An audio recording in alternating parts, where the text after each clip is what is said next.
ایک ایسی وادی جو جنوں، پریوں، بھوتوں، دیوں اور عجیب الخلقت مخلوق کے متعلق جانی جاتی ہے۔ ایسا پہاڑ جہاں ہمیشہ اندھیرا رہتا ہے، چاند سورج کی روشنی وہاں کبھی نہیں پہنچی، وہ وادی جہاں آج تک کوئی نہیں پہنچ سکا۔ کیا یہ وادی جنوں کا دیس ہے یا کسی اور دنیا میں جانے کا کوئی پراسرار راستہ ہے؟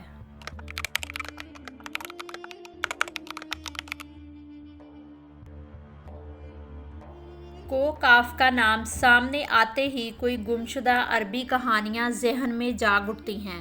ایسی کہانیاں جو بادشاہوں کی حسین شہزادیوں سے شروع ہو کر جنوں اور پریوں کے زیر قبضہ ہیبت ناک طلسم سے جڑی ہوتی ہیں۔ ایسی کہانیوں کا مرکز عام طور پر یہ ہوتا ہے کہ فلاں ملک کے طاقتور بادشاہ کی حسین اور نرم و نازک شہزادی کو فلاں جن یا دیو نے اغوا کیا اور کوہ کاف کی کسی وادی کے تاریک محل میں لے جا کر قید کر دیا۔ اس طرح کی کہانیاں ہندوستان، ایران اور عرب علاقوں کے افسانوی اور ادبی کتابوں میں اہم مقام رکھتی ہیں۔ تحریری شکل میں موجود ہونے کے علاوہ یہ داستانیں روایتوں کی شکل میں بھی منتقل ہوئی ہیں۔ جبل کاف یا کوہ کاف مشرقی وسطی اور عربوں کے مشہور افسانوں میں ایک افسانوی پہاڑی سلسلے کا نام ہے۔ اسلامی روایتوں میں کوہ کاف کو جنوں کا وطن کہا جاتا ہے، جسے خدا نے چمکتے زمرد سے بنایا ہے، جبکہ ایرانی روایتوں کے مطابق یہ علاقہ شمالی قفقاز کے علاقوں میں تھا، جس علاقے کو انسانوں کی کسی حکومت نے بھی آج تک قبضہ کرنے سے ناکام ہے۔ قدیم علاقے نے ان پہاڑی علاقوں کو اسرار میں ڈھانپ رکھا تھا۔ کوہ کاف دراصل ایک طویل پہاڑی سلسلہ ہے۔ یہ زمین کا سب سے دور دراز مقام کہا جاتا ہے، جو داستانوں میں زرتشت کی زمین اور سیمور نامی پرندے کی وجہ سے مشہور ہے۔ کہتے ہیں کہ کوہ کاف سبز زمرد پر مشتمل ہے، جس کے عکس نے آسمان کو سبز رنگ عطا کیا ہے۔ کوہ کاف کو جنوں کا شہر بھی کہا جاتا ہے، جہاں زمانہ قدیم میں جنات کی نسلوں نے بہت ساری حکومتیں قائم کی تھیں۔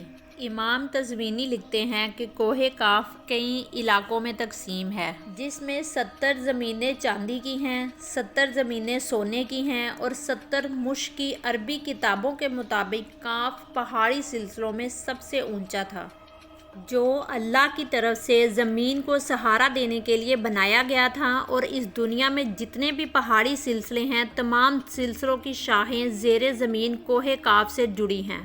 اس طرح کوہ کاف، جو اس زمین کا سب سے بڑا پہاڑ ہے، تمام پہاڑی سلسلوں کا مرکز ہے۔ زکریا القزوینی نے 13ویں صدی میں عجائب المخلوقات و غرائب الموجودات نامی ایک کتاب لکھی تھی، جس میں انہوں نے کوسومولاجی کے مطابق یہ نظریہ دیا ہے کہ آسمان کو خدا نے تھام رکھا ہے تاکہ وہ زمین پہ نہ گر پڑے۔ اس زمین کے چاروں طرف پہاڑوں کا ایک طویل سلسلہ ہے، جس میں کوہ کاف بھی شامل ہے، جو ان سلسلوں کو کھونٹی کی طرح اپنی جگہ پر رکھتا ہے۔ اسی طرح مشہور صوفی بزرگ جلال الدین رومی نے اپنی تحریروں میں کوہ کاف کا ذکر کچھ یوں کیا ہے کہ طاقتور بادشاہ سکندر ذوالقرنین نے آب حیات کی تلاش میں مشرق کا سفر کیا تھا۔ اس سفر کے دوران آپ کوہ کاف تک جا پہنچے تھے۔ جب آپ کوہ کاف پہنچے تو آپ نے دیکھا وہاں فرشتہ اسرافیل قیامت کے دن سور پھونکنے کا انتظار کر رہا ہے۔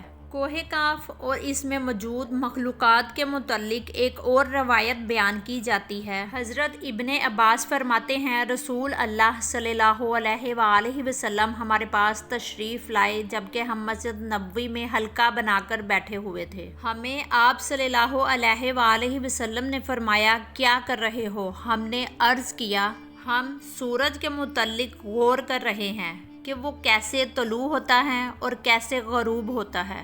فرمایا، تم نے اچھا کیا ہے، اس طرح سے مخلوق میں فکر کرو، خالق میں فکر نہ کرنا، کیونکہ اللہ اس کے لیے جو چاہتا ہے پیدا کرتا ہے۔ تم اس سے تعجب کرو گے کہ کوہ کاف سے آگے 7 سمندر ہیں۔ ہر 7 سمندر 500 سال سفر کرنے کے برابر طویل ہے، اور اس کے آگے 7 زمینیں بھی ہیں جن کا نور ان کے باسیوں کے لیے چمکتا ہے۔ اس کوہ کاف کے آگے 70,000 مخلوقات ہیں، جو اڑتی ہیں ان کو پرندوں کی شکل میں پیدا کیا گیا ہے۔ یہ مخلوق اور ان کا بچہ پیدا ہوتے ہی ہوا میں اڑنے لگتے ہیں۔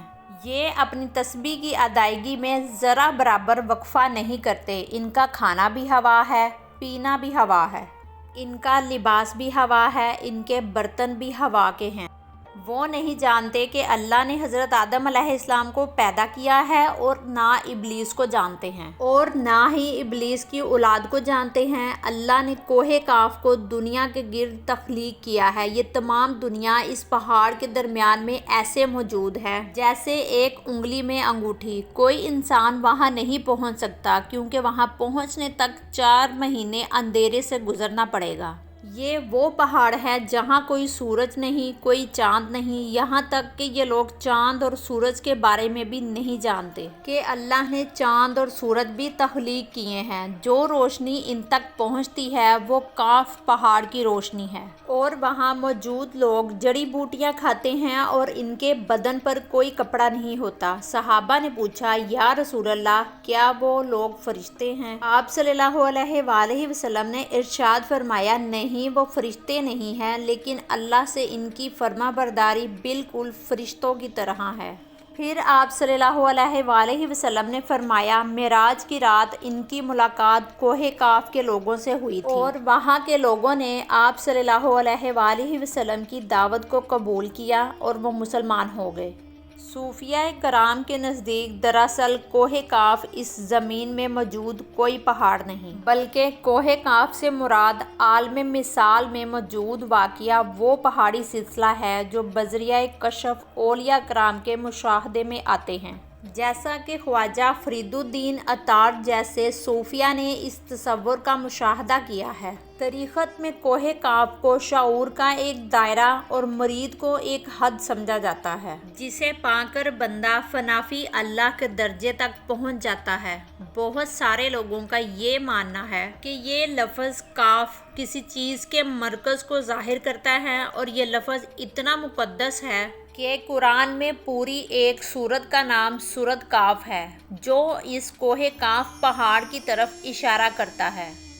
اس سورت میں اللہ کی وحدانیت، موت اور زندگی کا نظریہ پیش کیا گیا ہے۔ کوہ کاف جغرافیائی اعتبار سے ہماری اس زمین میں کہاں موجود ہے، اس کے متعلق مختلف نظریات پائے جاتے ہیں۔ زیادہ تر مؤرخین کا اس بات پر اتفاق ہے کہ عربی داستانوں کی کوہ کاف دراصل موجودہ روس میں قفقاز نامی ایک پہاڑی سلسلہ ہے۔ یہ علاقہ یورپی روس میں بحیرہ اسود اور بحیرہ قزوین کا درمیانی حصہ ہے، جس میں ارمینیا، آذربائیجان، داغستان، روس اور چیچینیا جیسے ملک شامل ہیں۔ یہ علاقہ قدرتی حسن سے مالا مال ہے، جہاں جانوروں اور پرندوں کی بے شمار اقسام پائی جاتی ہیں۔ جھیلیں، آبشاریں اور چھوٹے چھوٹے چشمے دیکھ کر ایسا معلوم ہوتا ہے گویا جنت زمین پر اتر آئی ہو۔ یہاں انسانی آبادی بہت ہی کم ہے۔ یہ پہاڑی سلسلہ ایشیا کو یورپ سے جدا کرتا ہے۔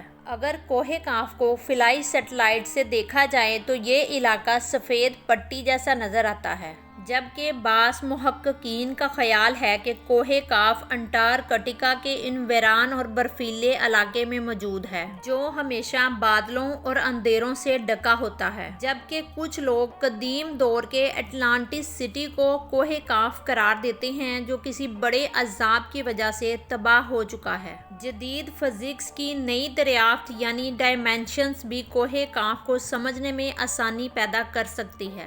دراصل فزکس کی جدید تحقیق کے مطابق ہماری اس کائنات میں کل 11 ڈائمینشنز وجود رکھتے ہیں، جبکہ ہم انسان 3 یا 4 ڈائمینشنز میں زندگی گزار رہے ہیں۔ چونکہ ہم ٹائم اور اسپیس کی قید میں زندگی گزار رہے ہیں، ان مزید 7 ڈائمینشنز میں کتنے ستارے اور سیارے اور دنیا آباد ہیں، اس کا علم صرف اللہ تبارک و تعالیٰ کو ہی ہے۔ محققین کے مطابق ارواح کی دنیا، عالم برزخ، جنت اور جہنم انہی ڈائمینشنز میں موجود ہیں، جن میں انسان موت کے بعد داخل ہوتا ہے۔ ممکن ہے کہ کوہ کاف بھی انہی 11 ڈائمینشنز میں سے کسی ایک ڈائمینشن میں موجود ہو، جہاں نسل انسانی کا قدم رکھنا ناممکن ہے۔